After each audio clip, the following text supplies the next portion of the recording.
You compared him to Michael Jordan earlier this week. I didn't see how that went down on Twitter, but obviously MJ, one of the most competitive, if not the most competitive and decorated competitors of all time. If Mahomes is putting in this sort of work and he can put more into his head and more into his skills, what are we about to see here in 2020? You're right. When Michael Jordan would lose a big game, whether it be against, of course, the Pistons, he would go into the gym the next day. When they lose to the Magic, he would go the very next morning, get Tim Grover and work out. I think that's what we're at with Mahomes, and they actually won the thing. I would say this. Pat Riley, another NBA luminary, had a theory called the disease of more, and it's when players win and experience success, everybody wants more. You know, the third guy off the bench wants more money. This guy wants more endorsements, and everyone says, where's mine? Where's mine? We fully committed to win a championship. Where's mine? And yet, it looks at the Chiefs, none of their coaches left. None of their players broke the bank in free agency with another team that they're going to actually value and need right now. They bring everybody back, and Mahomes seems humble. I think they can avoid the Pat Riley term of the disease of more. This team, they want to run it back, and I would be shocked if they don't at this point. I believe we're seeing greatness, and we are in the infancy stages of what we will talk about for years to come. I remember when I was playing against the Cleveland Browns, and we were on the bus headed to the stadium. And like I do, I'm listening to my music, just relaxing, surveying my surroundings, looking at the city, and we get closer and closer to the stadium, and I see this blank wall and a big poster on it. And it had LeBron James with his arms stretched out, looking up like this. And right above it was written, "We are all witnesses." It was a genius campaign by Nike.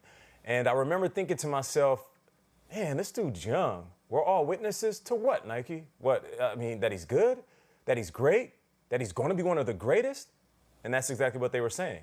We are all witnesses to one of the greatest players of all time. And this was early in his career. I feel like we're seeing the same thing with Pat Mahomes, and we better appreciate it, especially the ones that can see it live, because we're going to be the ones telling stories to the kids that didn't get to see him play. You're right, and Andy Reid's right. The best is yet to come. Patrick Mahomes is going into year 4, guys.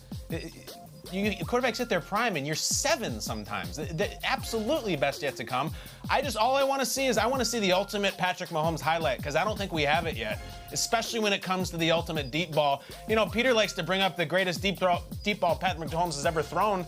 It's a preseason game. It's a preseason game from a couple of years ago. I want a start to finish 80-yarder in stride. And not to mention, we've seen the left-handed throw. We've seen a no-look pass. We've seen a jump pass.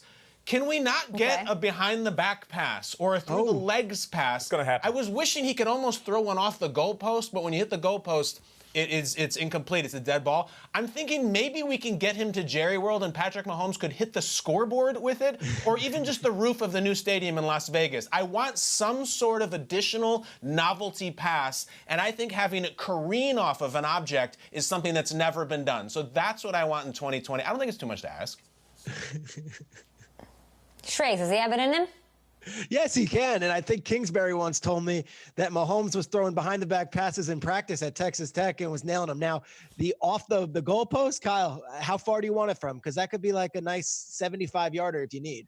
Not the goalpost, Peter. I want the scoreboard. The big dog in Jerry World. Just chuck that. It's dead ball if a punt hits it. There is no rule for a throw.